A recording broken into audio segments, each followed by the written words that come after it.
beloved Boss Mike Cervera.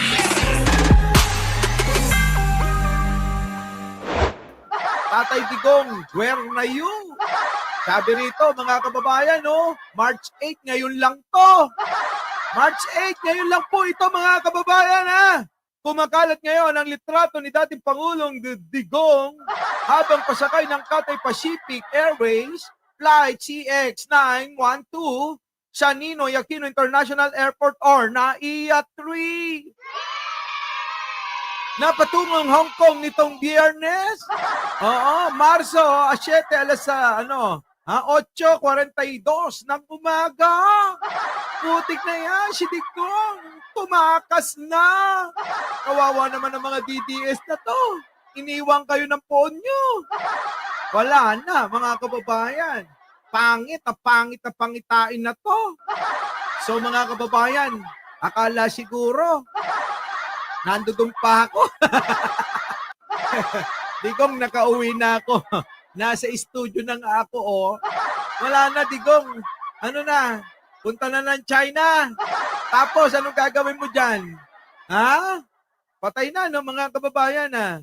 O baka naman, baka naman may aasakasuhin. At titignan yung mga bank accounts niya dyan. Digong.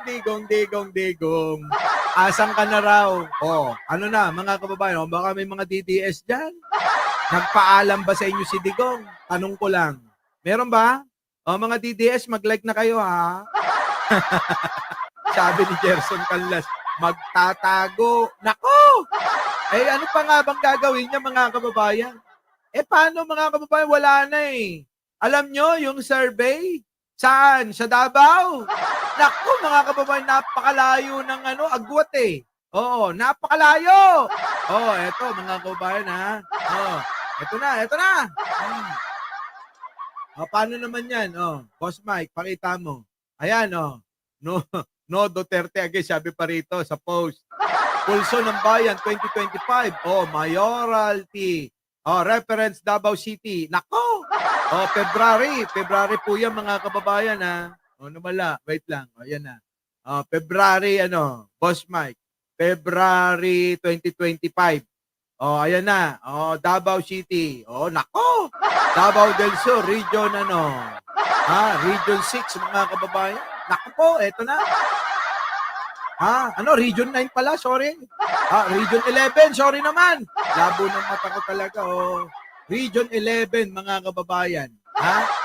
Region 11 yan. X at ako, nakala ko B kanina.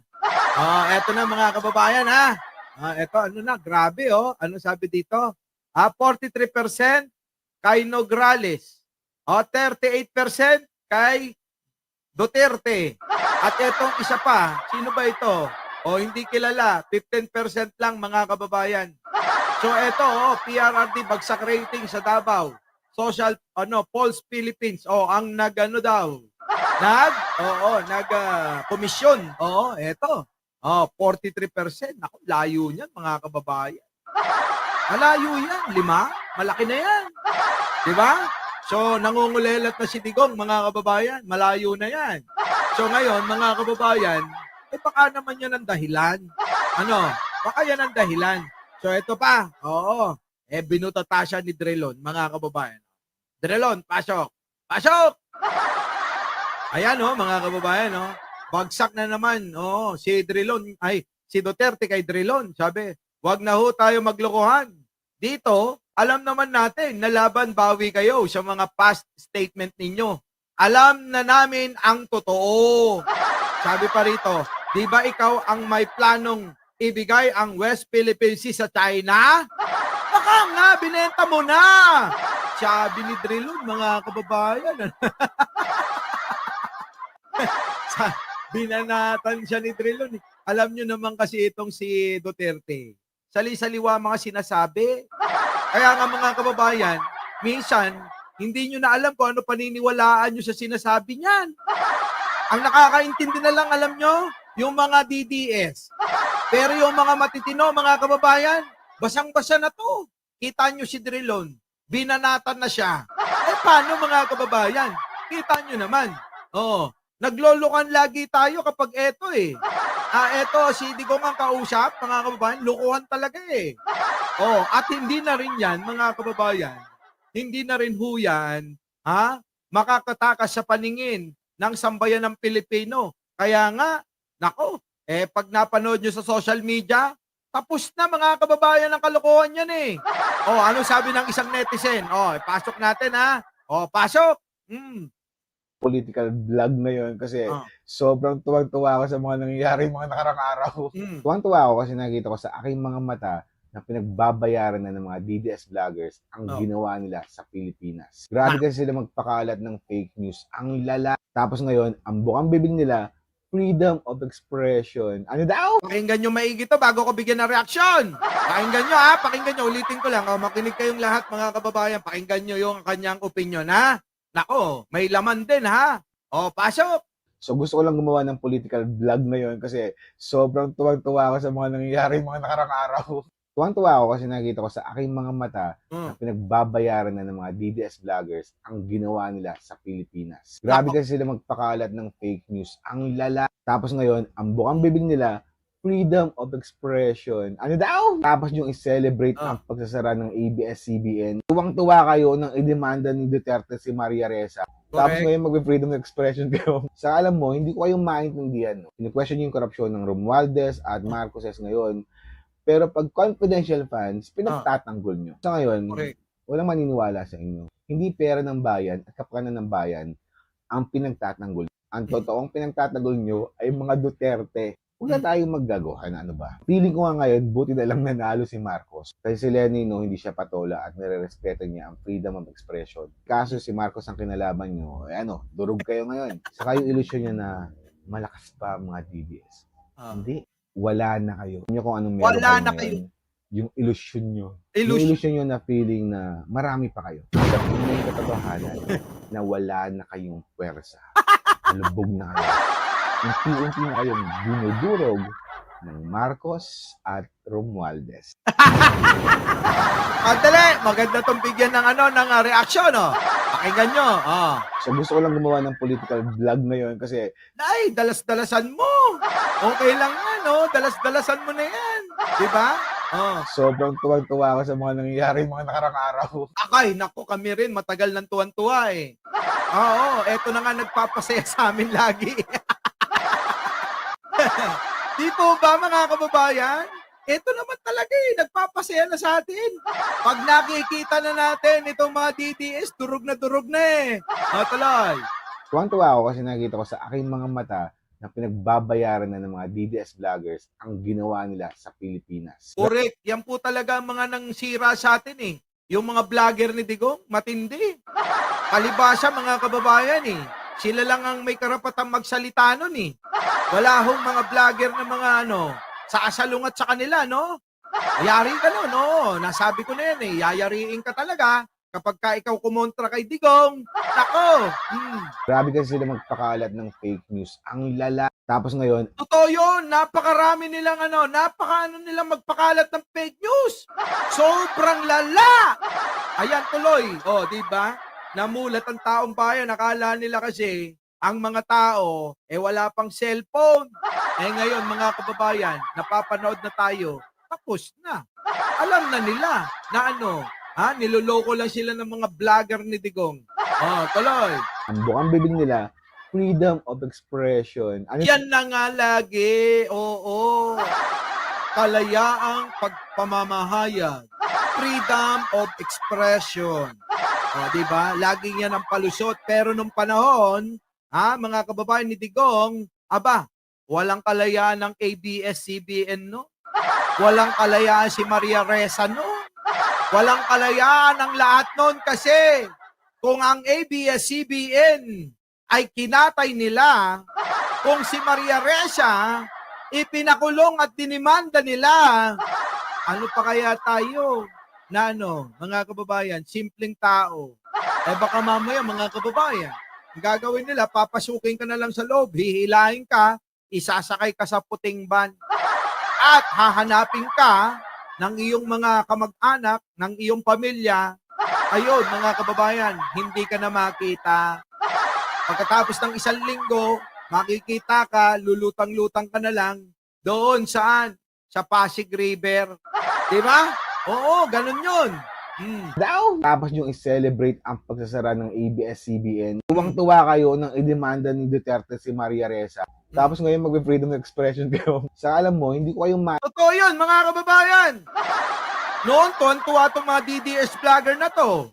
Tapos, nung pinakulong at dinimanda si Maria Ressa, sinibak yung ABS-CBN. Tuwang-tuwa sila, mga kababayan eh. Tapos ano nangyari? Di ba? Sabi rito ni Edgar, SMNI lang ang malaya noon. Totoo yan. Kaya nga maraming naluto ang utak noon eh. Oo. Di ba? Buti na lang si Pangulong Bongbong. Mga kababayan, magaling. Magaling siyang lumaro sa politika. Nakipaglaro saan? Sa laro ni Digong at ni Sara. Ayun. Talo. Tuloy. maintindihan. Question yung korupsyon ng Romualdez at Marcoses ngayon. Pero pag confidential funds, pinagtatanggol nyo. Sa ngayon, Correct. Yan naman lagi nating sinasabi. Batikos kayo ng batikos kay Pangulong Bongbong, kay Speaker. Pati si First Lady, dinadamay ninyo. Diba? Pagdating kay Sara, confidential fund, saan napunta, wala kayong masabi dyan. Pagdating kay Roque, anong ginawa ninyo? Pinatakas nyo pa. So anong kabuluhan ang ginagawa ninyo? Sa tingin ninyo, paniniwalaan kayo ng tao? Hindi, no? Maniwala kayo, hindi kayo paniniwalaan dito. Sige kuya, pasok. walang maniniwala sa inyo. Wala. Hindi pera ng bayan at kapakanan ng bayan ang pinagtatanggol. Ang totoo, Correct. Oo. Pera, kaban ng bayan. Ang pinagtatanggol ng mga tulad ko. Yung iba, puro na lang sentimento.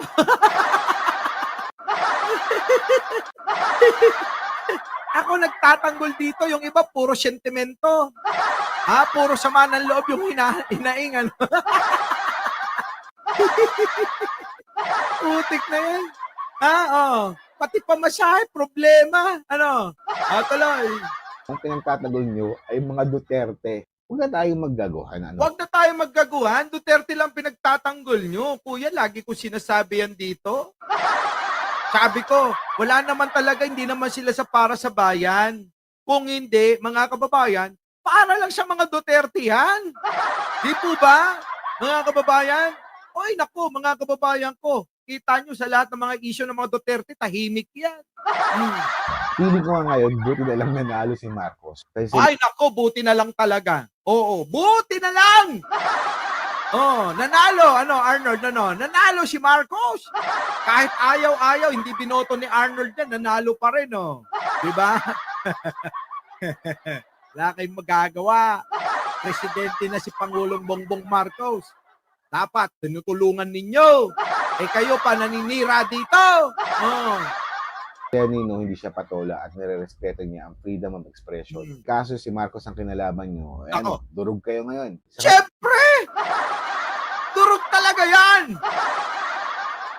Magkaroon ba naman ng mga gwapong vlogger si Pangulong Bongbong?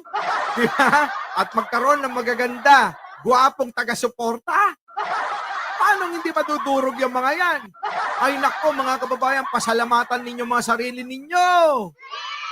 Oo, kayo talaga ang bida rito. Kami, amuyong nyo lang eh. Sa totoo lang ako ikinukonsidera ko yung sarili ko na amuyong nyo lang. Tagasunod nyo lang. Kaya nga tawag ko sa inyo dati, boss. Diba?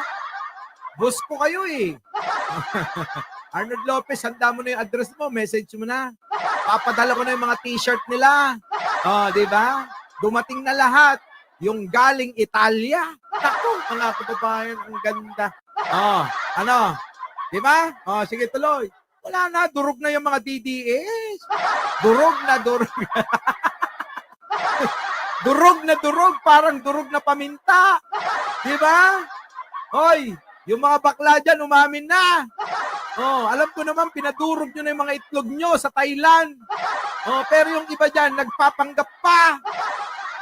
Di ko naman sinabing si Banat pa yan, Paminta. Oh, eto na. Oh, tuloy. Yung ilusyon niya na malakas pa ang mga DDS. Ah. Hindi. Wala na kayo. Wala na! Anong tingin ninyo? Malakas pa kayo? Hindi na, no? Anong malakas? Wala nang lakas si Digong, di na nga makalakad. Ilan ang tagatukod? Ha? Ilan ang tagatukod ni Digong? 4, isa sa harap, sa tagiliran, kabilaan, at sa likod. 4 tagatukod ni Digong eh. Anong malakas pa ron? Oh, tapos ito pa, survey lumalabas. Si Digong wala na. Oo. Ay, wala na. Malayo na yung distansya ng rating ng boboto sa kanila. Ano kung anong meron kayo ngayon? Yung ilusyon nyo. Yan, ilusyon nyo na lang talaga yan eh. Oh, managinip kayo. Araw-araw, maya't maya. Kada oras, kada segundo. Ilusyon na lang meron ng mga DDS, ano? Totoo yan, ha? Oh, ilusyon na lang. Yung ilusyon nyo na feeling na marami pa kayo. Oh, feeling nyo na lang daw yun, marami kayo. Sabi nito. Oo, feeling nyo na lang yun. Pero hindi ba kayo natatauhan? Ang tagal nyo nang nananawagan ng people power. Diba? Ilang beses na nanawagan ng mga DDS people power daw. Pero mga kababayan, puro na lang power, walang people. Ilan ba yung dumalo doon sa EDSA nung nanawagan sila? 13. Kasama anino yan, 13 lang sila. People power na tawag nila ron. Ibang klase, no? Oh, tuloy. Tanggapin nyo na yung katotohanan na wala na kayong puwersa. Dahil tanggapin nyo na talaga yan. Kaya lang in denial sila. Oh. Para bang may sakit na ayaw nilang matanggap pa. Oo, in denial pa yung mga yun eh. Hindi pa nila kayang tanggapin na wala na. Gcash power na lang, Ayun, yung mga vlogger nila, nangihingi na lang sa Gcash. Oo. Oh, di ba? Tutik na yan, mga kababayan. Wala na talaga. Palasak na mga Duterte. Palubog na kayo. Oh. Unti-unti na kayong dinudurog ng Marcos at Romualdez. At mga vlogger. Sinama yung sarili. Wala na daw kayo. Durog na daw kayo. Wala na daw kayo power. At unti-unti na kayong dinudurog ni Pangulong Bongbong at ni Speaker at ng mga vlogger.